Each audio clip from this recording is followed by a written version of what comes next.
पहाड़ संवाद में आपका हार्दिक स्वागत है। मैं दीपक रावत। लोगों को सुंदर जो वन्य जीव संरक्षण, पर्यावरण संरक्षण के लिए जो लोगों को जानकारी दी। इसी बीच हमारे साथ जो राज्य मंत्री है श्री दिनेश आर्य जी मौजूद है। सर, आपका बहुत बहुत स्वागत है। मैं बहुत बहुत धन्यवाद आपका और आपके सभी दर्शकों का।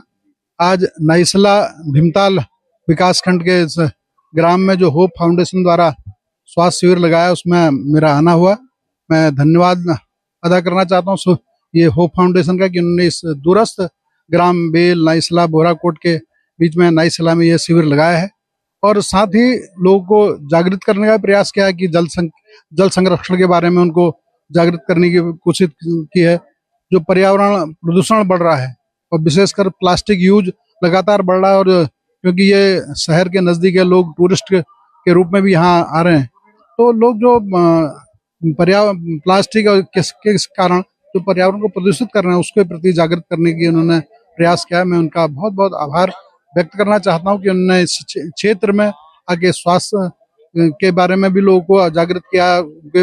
जो आजकल अटैक की जो घटनाएं बढ़ रही हैं, उसके जो हार्ट के स्पेशलिस्ट डॉक्टर थे उन्होंने उनको आम जनता को या महिलाओं को यहाँ जागृत करने की कोशिश की है। उसके लिए मैं उनको बहुत बहुत बधाई और शुभकामनाएं देता हूँ कि उन्होंने इस दूरस्थ क्षेत्र को इस नाते चुना गया।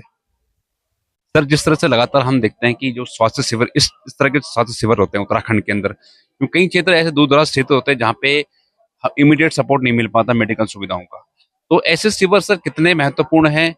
आगे क्या सरकार ऐसे शिविरों को बढ़ावा देगी? क्योंकि कई क्षेत्र दुर्गामी क्षेत्र होते हैं जहाँ पे पहुंचना मुश्किल होता है, तो क्या क्या सुविधा सर आप एज राज्य मंत्री सरकार में हैं, क्या आपको लगता है कि किन किन चीजों का अभाव है अभी तक?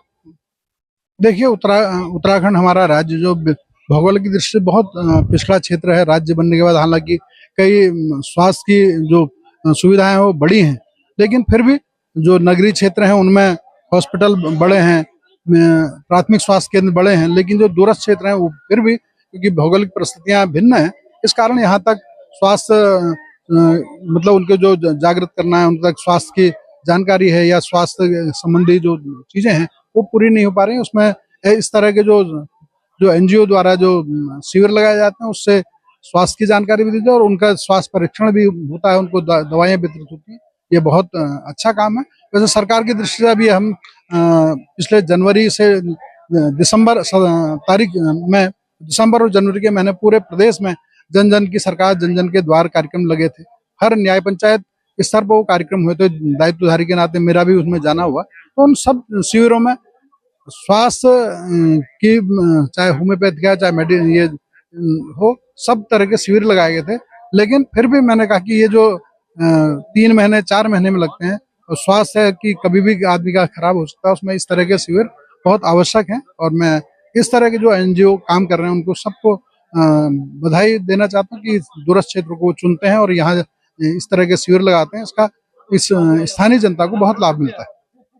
सर, एक और मेरा सवाल है कि जिस तरह से हम लगातार वन्य जीव संरक्षण की बात करते हैं, जल बचाओ जीवन बचाओ, और साथ साथ में जो हमारे जंगली जानवरों के लगातार हमले हैं, एक तरफ बात है जंगल बचाने की, एक तरफ बात है लोगों को बचाने की, तो इस दोनों है और इसको कैसे समाधान पाएंगे? वन्य जीवों के जो संघर्ष है निश्चित रूप से बड़ा है। इसके पीछे कारण क्या है कि अब जैसे जैसे पहाड़ी क्षेत्र है, लोगों को रास्तों की आवश्यकता होती है, सरकार रास्ते दे रही है और रास्ते क्योंकि वन क्षेत्रों से ही होकर गुजर रहे हैं, तो इस तरह के जो संघर्ष है वो बहुत दिखाई दे रहे हैं। अब इसमें संतुलन बनाने की आवश्यकता है और थोड़ा सा जन जागृति की भी आवश्यकता है। उसमें सरकार अपनी ओर से काम कर रही है कि उसमें जन जागृति पैदा हो और जहाँ इस तरह के चीजें हों उसमें रोक लगे, उसकी सरकार उसके लिए प्रयास कर रही है।